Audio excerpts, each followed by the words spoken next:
তৃতীয় বৰ্গৰ কৰ্মচাৰী আৰু মাল্টি টাস্কিং ষ্টাফৰ দৰমহা তেওঁলোকৰ 20,000তকৈ বেছি নহয় আৰু তেওঁলোকৰ নিয়মীয়াকৰণৰ কোনো সুসংহত ইয়াত স্পষ্ট দৃষ্টিভংগী নাই কেনেকৈ ৰেগুলাৰ হ'বনে নহ'ব নে কেৱল মাত্ৰ তেওঁলোকক কণ্ট্ৰেকচুৱেল মুডত নিযুক্তি দিয়া হ'ব সেই সম্পৰ্কতো স্পষ্টতা নাই তাৰ মানে অধ্যাপক অধ্যাপিকা তৃতীয় বৰ্গৰ কৰ্মচাৰী আৰু মাল্টি টাস্কিং ষ্টাফৰ যিসকল কৰ্মচাৰী থাকিব এই গোটেই নটিফিকেশ্যনখনত তেওঁলোকৰ ভৱিষ্যতৰ সম্পৰ্কত স্পষ্ট দৃষ্টিভংগী একো নাই আৰু তাৰ লগে লগে ৰাজনৈতিক অবাধ হস্তক্ষেপৰ প্ৰভাৱ আমি দেখিবলৈ পাইছোঁ বিদ্যালয় পৰিচালনা সমিতি হওক মহাবিদ্যালয় পৰিচালনা সমিতি হওক বিধায়কসকল ইয়াৰ লগত জড়িত হোৱাৰ লগে লগে দেখিব যে বিভিন্ন ধৰণৰ ৰাজনৈতিক হস্তক্ষেপ হ'ব নিৰপেক্ষভাৱে নিযুক্তি নহ'ব ইয়াত বিভিন্ন ধৰণৰ পক্ষপাতদুষ্টভাৱে গোটেই কথাটো আগবাঢ়িব কেতিয়াবা গুণগতভাৱে ভাল উচ্চ মান বিশিষ্ট মানুহো এই মেনেজমেণ্ট কমিটিখন পৰিচালনা সমিতিৰ হস্তক্ষেপৰ কাৰণে নাপাব তেওঁলোকৰ ঘৰৰ মানুহ তেওঁলোকৰ অঙহী বঙহী বিজেপিৰ বা চৰকাৰৰ দৰ্শনৰ লগত নিমিলা ৰাজনৈতিক হস্তক্ষেপ থাকিব গতিকে এইটো এটা বৰ ভয়ংকৰ কথা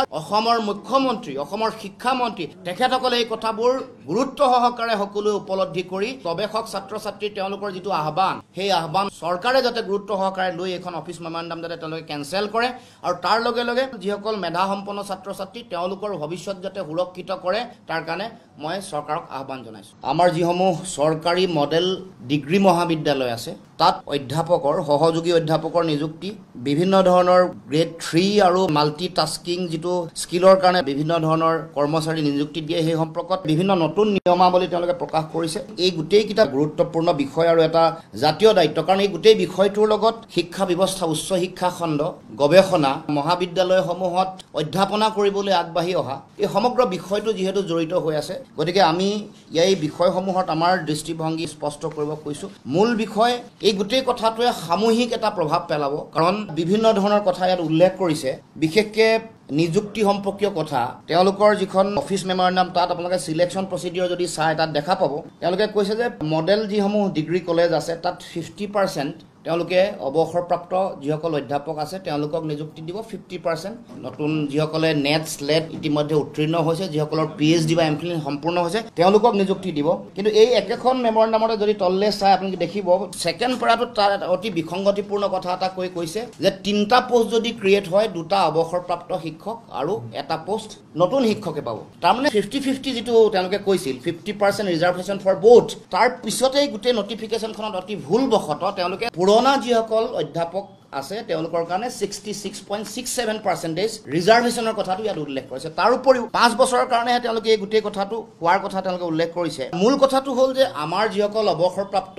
অধ্যাপক আছে তেখেতসকলৰ গৱেষণাৰ অভিজ্ঞতা নিশ্চয়কৈ প্ৰয়োজনীয়তা আছে কিন্তু তাৰ লগে লগে আমাৰ সমাজ ব্যৱস্থাত চলি থকা উচ্চ শিক্ষিত মানুহৰ ব্যাপক যিটো নিবনুৱা সমস্যাৰ ভয়াৱহতা ইয়াৰ গভীৰতাৰ কথা আমি সকলো উপলব্ধি কৰিব লাগিব ইউনিভাৰ্চিটি গ্ৰাণ্ট কমিশ্যন বা বিশ্ববিদ্যালয় অনুদান আয়োগৰ যিটো নিয়ম আছে অৱসৰপ্ৰাপ্ত খুব উচ্চ মান বিশিষ্ট গৱেষণাৰ লগত জড়িত হৈ থকা শিক্ষাগুৰুসকলৰ সেৱা ল'বৰ কাৰণে তেওঁলোকৰ কিছুমান বিধি আছে বিশ্ববিদ্যালয় প্ৰফেচৰ এমেৰিটাছ বা মহাবিদ্যালয়সমূহতো এনেকুৱা ধৰণৰ বিভিন্ন বিধিৰে তেওঁলোকক নিযুক্তি দিয়ে ৰেমুনাৰেশ্যন দিয়ে এটা হিচাপত তেওঁলোকে দৰমহা দি তেওঁলোকৰ পৰা সেৱাটো লয় গৱেষণাৰ তেওঁলোকৰ জ্ঞানটো তেওঁলোকে সকলোৱে গ্ৰহণ কৰে কিন্তু আমি দেখিছোঁ যে চৰকাৰৰ এই সম্পৰ্কত কোনো ধৰণৰ দূৰদৰ্শী দৃষ্টিভংগী নোহোৱাকৈ এই কামটো তেওঁলোকে কৰিবলৈ ওলাইছে এটা আশাপূৰ্ণ তেওঁলোকৰ যিটো নটিফিকেশ্যন এই কথাটো আমি উল্লেখ কৰিছোঁ তাৰ লগে লগে নতুনকৈ যিসকল নিযুক্তি দিব যিসকল অৱসৰপ্ৰাপ্ত অধ্যাপক নহয় পৰীক্ষামূলক এটা সময়সীমাৰ কাৰণে 3 বছৰ তেওঁলোকে নিযুক্তি হ'ব বা এইটো তেওঁলোকে পৰ্যবেক্ষণ বৰ্ষ যিটো প্ৰবেশনাৰী পিৰিয়ড বুলি কয় প্ৰবেশন পিৰিয়ড এটা 3 বছৰ থাকিব লাগিব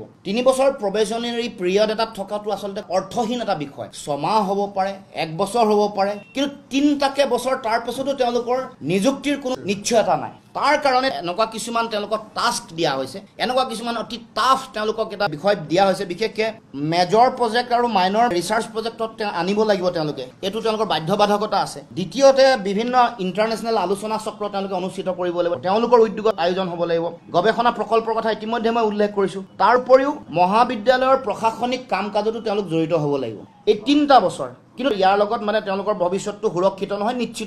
নিশ্চিত নোহোৱাৰ কাৰণ কেইবাটাও কাৰণ মহাবিদ্যালয়সমূহৰ এখন পৰিচালনা সমিতি থাকে পৰিচালনা সমিতিৰ অনুমোদন সাপেক্ষে চাকৰি নিয়মীয়া হ'ব বুলি তেওঁলোকে ইয়াত উল্লেখ কৰিছে গভৰ্ণিং বডিৰ এপ্ৰুভেলৰ ৰেগুলাৰাইজ হোৱাটো ডাঙৰ কথা নহয় কিন্তু ইয়াত কৈছে যে যিগৰাকী বিধায়ক মেণ্ডেটৰিলি তাত তেওঁলোক সদস্য হ'ব গতিকে বিধায়কগৰাকী তাত সদস্য হোৱাৰ লগে লগে সেই যিখন গভৰ্ণিং বডি যিখন পৰিচালনা সমিতি থাকিব তেখেতৰ মতে তেখেতে গোটেই কথাটো নিয়ন্ত্ৰণ কৰিব চিন্তা কৰিব কাৰণ গভৰ্ণিং বডিত যেতিয়া বিধায়কগৰাকী থাকিব অধ্যাপকগৰাকীয়ে কি কৰিছে কি নাই কৰা স্বাধীন চিতিয়াভাৱে কিবা এটা চিন্তা তেওঁ আগবঢ়াইছে নেকি লিখা মেলা কৰিছে নেকি এইবোৰ তেওঁলোকে সম্পূৰ্ণ নিৰীক্ষণ কৰি থাকিব যাৰ ফলত অধ্যাপকগৰাকীৰ স্বাধীনতাটো নাইকিয়া হৈ যাব আৰু তাৰ ওপৰত ভিত্তি কৰি কি কৰিছে কাৰ লগত যোগসূত্ৰ আছে কেনেকুৱা ধৰণৰ লিখনি তেওঁ প্ৰকাশ কৰিছে সেই সকলো চোৱা চিতা কৰি এই যিখন পৰিচালনা সমিতি আছে য'ত বিধায়ক থাকিব তেওঁলোকৰ অনুমোদন সাপেক্ষেহে তেওঁৰ চাকৰি নিয়মীয়াকৰণ হ'ব গতিকে এইটো এটা বৰ ভয়ংকৰ কথা যেনেকুৱা ধৰণৰ এটা পৰিৱেশ আগতেও দেখা পোৱা গৈছিল পলিটেকনিকৰ যিসকল শিক্ষক শেহতীয়াকৈ বহু শিক্ষকক তেনেকৈ হঠাৎ চাকৰিৰ পৰা আঁতৰাই দিয়া হ'ল অথচ তেওঁলোকক বৰ্ণ চাইন কৰি লোৱা হৈছিলে যে তোমালোকে ইয়াত চাকৰি বাকৰি কৰি থকাৰ সময়ত বেলেগক এপ্লাই কৰিব নোৱাৰিবা তেওঁলোকে শ্ৰম দিলে তেওঁলোকে কাম কৰিলে কৰাৰ পাছত হঠাৎ ৰাতিটোৰ ভিতৰত তেওঁলোকক খেদাই দিয়া হ'ল যাৰ ফলত তেওঁলোকৰ এই দীঘলীয়া এটা পৰিক্ৰমা তেওঁলোকক নষ্ট হ'ল গতিকে এতিয়াও মহাবিদ্যালয়ৰ শিক্ষক হ'বলৈ সকলোৱে সপোন লৈ থাকে যিসকলে কাম কৰি আছে গৱেষণা কৰি আছে যিসকলে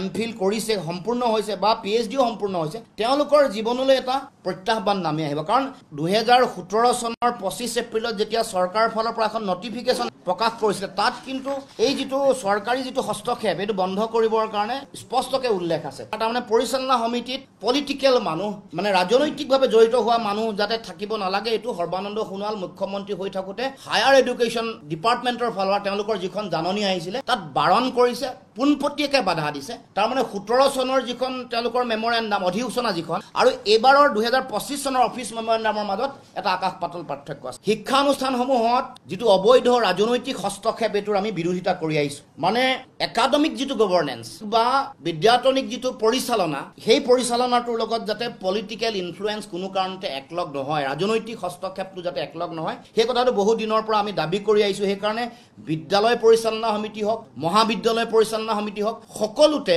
ৰাজনৈতিক হস্তক্ষেপৰ পৰা মুক্ত ৰাখিব লাগে এই কথা আমি বিভিন্ন সময়ত দাবী জনাই আহিছোঁ বিধায়কসকল ইয়াৰ লগত জড়িত হোৱাৰ লগে লগে দেখিব যে বিভিন্ন ধৰণৰ ৰাজনৈতিক হস্তক্ষেপ হ'ব নিৰপেক্ষভাৱে নিযুক্তি নহ'ব ইয়াত বিভিন্ন ধৰণৰ পক্ষপাতদুষ্টভাৱে গোটেই কথাটো আগবাঢ়িব কেতিয়াবা গুণগতভাৱে ভাল উচ্চ মান বিশিষ্ট মানুহো এই মেনেজমেণ্ট কমিটিখন পৰিচালনা সমিতিৰ হস্তক্ষেপৰ কাৰণে নাপাব তেওঁলোকৰ ঘৰৰ মানুহ তেওঁলোকৰ অঙহী বঙহী বিজেপিৰ বা চৰকাৰৰ দৰ্শনৰ লগত নিমিলা ৰাজনৈতিক হস্তক্ষেপ থাকিব কাৰণ এনেকুৱা বিভিন্ন উদাহৰণ আমি দেখিবলৈ পাইছোঁ কিছুদিনৰ আগত এই ৰাজনৈতিক হস্তক্ষেপৰ কাৰণে বিশ্ববিদ্যালয়ৰ যিটো এক্সিকিউটিভ কাউন্সিল তাতো RSSৰ লগত জড়িত হৈ থকা কাঠ বেপাৰীও কেতিয়াবা এক্সিকিউটিভ কাউন্সিলত নাম অন্তৰ্ভুক্ত হোৱাৰ কথা বিভিন্ন সময়ত উল্লেখ হৈছে বিভিন্ন সময়ত সংবাদ মাধ্যমত এই বিষয়সমূহ প্ৰকাশ হৈছে এই গোটেই কথা বতৰাবোৰ আমি বিৰোধিতা কৰিছোঁ আৰু এই যিখন তেওঁলোকে অফিচ মেমৰেণ্ডাম দিলে তাৎক্ষণিকভাৱে এখন যাতে কেনচেল কৰে তাৰ কাৰণে দাবী উত্থাপন কৰিছোঁ ইয়াৰ উপৰিও মাল্টিটাস্কিং যি ষ্টাফ তেওঁলোকে গঢ়ি তুলিবৰ কাৰণে নটিফিকেশ্যনত দিছে তাতো দৰমহা বিশেষকৈ তৃতীয় বৰ্গৰ কৰ্মচাৰী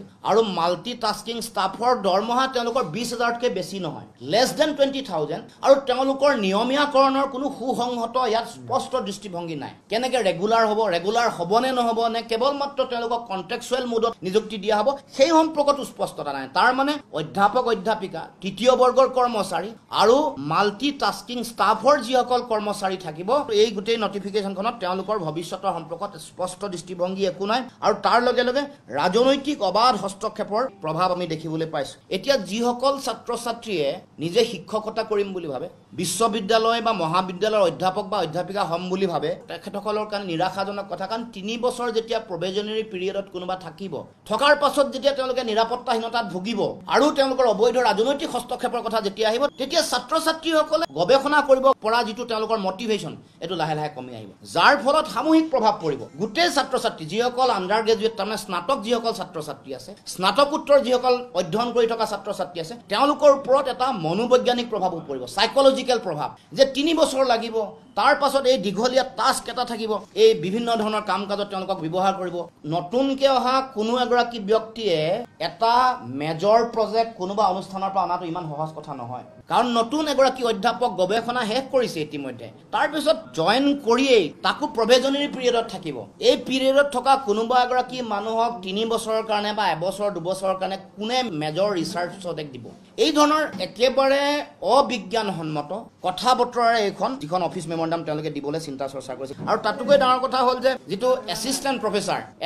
প্ৰফেচাৰ যিসকল আছে তেওঁলোকৰ নাম ইয়াত এছিষ্টেণ্ট প্ৰফেচাৰ বুলি কোৱা নাই চাব যে চিলেকশ্যন প্ৰচিডিউৰ অফ টিচাৰ বুলি লিখিছে গতিকে এই কথাটো আমি উল্লেখ কৰিছোঁ কিন্তু মূল কথাটো হৈ গ'ল ছাত্ৰ ছাত্ৰীসকলৰ ওপৰত সামূহিক প্ৰভাৱ পৰিব আমাৰ গৱেষণা আমাৰ ছাত্ৰ ছাত্ৰীসকলৰ যিটো ভালকে শিক্ষিত হৈ শিক্ষকতা আৰু গৱেষণাত জড়িত হ'ব লগা যিটো তেওঁলোকৰ সকলোৰে উদ্যম লাগে যিটো মটিভেশ্যন লাগে সেইটোৰ ওপৰত আহি থাকিব লগা দিনসমূহত এটা ভয়াৱহ প্ৰভাৱ পৰিব সেইকাৰণে মই এই বিষয়টো দৃষ্টিগোচৰ কৰিছোঁ অসমৰ মুখ্যমন্ত্ৰী অসমৰ শিক্ষামন্ত্ৰী তেখেতসকলে এই কথাবোৰ গুৰুত্ব সহকাৰে সকলোৱে উপলব্ধি কৰি ইতিমধ্যে সদৌ অসম গৱেষক সন্থা ডিব্ৰুগড় বিশ্ববিদ্যালয় গুৱাহাটী বিশ্ববিদ্যালয় অসম কৃষি বিশ্ববিদ্যালয় তাৰ উপৰিও অসম বিশ্ববিদ্যালয়ৰ ডিফু চৌহদ সকলো ছাত্ৰ ছাত্ৰীৰ গৱেষক ছাত্ৰ ছাত্ৰীৰ তেওঁলোকৰ যিটো আহ্বান সেই আহ্বান চৰকাৰে যাতে গুৰুত্ব সহকাৰে লৈ এখন অফিচ মেমৰেণ্ডাম যাতে তেওঁলোকে কেঞ্চেল কৰে আৰু তাৰ লগে লগে যিসকল মেধাসম্পন্ন ছাত্ৰ ছাত্ৰী তেওঁলোকৰ ভৱিষ্যত যাতে সুৰক্ষিত কৰে আৰু তেওঁলোকেও যাতে শিক্ষকতা আৰু গৱেষণাটো মুকলি মনেৰে যাতে কৰিব পাৰে অবৈধ ৰাজনৈতিক হস্তক্ষেপ যাতে বন্ধ হয় মুক্ত চিন্তাৰ যিটো পৰিৱেশ সেই পৰিৱেশটো যাতে খোলাকে ৰাখে মুকলি কৰি ৰাখে তাৰ কাৰণে মই চৰকাৰক আহ্বান জনাইছোঁ